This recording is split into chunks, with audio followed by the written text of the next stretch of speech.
ইমাম সাহেব আমি একটা কথা বলতে চাই। কি হয়েছে ভাই? কি বলবেন? দৌড়ায় আসছেন, কি ব্যাপার কি? ইমাম সাহেব, আমি একটা গুনার কাজ করে ফেলছি, যার কারণে আমি শান্তি পাচ্ছি না। ভাই আপনি কি এমন কষ্টে আছেন, এটা খুলে বলেন তো। ইমাম সাহেব, আমি এমন এক গুনার কাজ করে ফেলছি যার কারণে আমি খুব কষ্ট পাচ্ছি। কি ব্যাপার ইমাম সাহেব, কার সাথে কথা বলছেন? এই যে এখানে একটা লোক দাঁড়িয়ে আছে, উনি নাই খুব কষ্ট পাচ্ছে, তাই ওনার সঙ্গে কথা বলছি। ইমাম সাহেব, এখানে তো কেউ নাই, আপনি কার সঙ্গে কথা বলতেছেন? কি বলছো? আমি ওনার সঙ্গে কেবল কথা বললাম। ওই মিলন ভাই আছে না, উনি বলছে ওনার নাকি অনেক কষ্ট হচ্ছে, উনি অনেক বড় পাপ করে ফেলছে, উনি শান্তি পাচ্ছে না।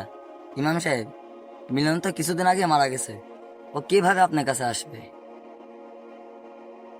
আমার মনে হয় ও কবরের মধ্যে শান্তি পাচ্ছে না, তাই আমাকে দেখা দিয়েছে এবং ওর মনের কষ্টটা আমার কাছে প্রকাশ করছে।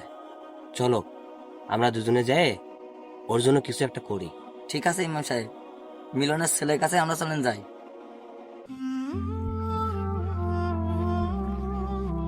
এই, তোমার আব্বার নাম কি মিলন? কেন ইমাম সাহেব, কিছুতে হয়েছে নাকি? তুমি কি নামাজ পড়ো? তোমার বাবার জন্য দোয়া করো। জি না। তোমার বাবা তো কবরে অনেক কষ্ট পাচ্ছে।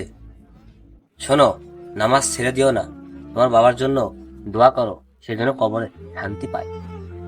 জি হুজুর, আমি আর আজকে থেকে নামাজ কাজা করবো না, আমি সবসময় আমার বাবার জন্য নামাজ পড়বো এবং দোয়া করবো ইনশাআল্লাহ। তাই বন্ধুরা, ভিডিওটা মন ছুঁয়ে গেলে শেয়ার করে দিবেন।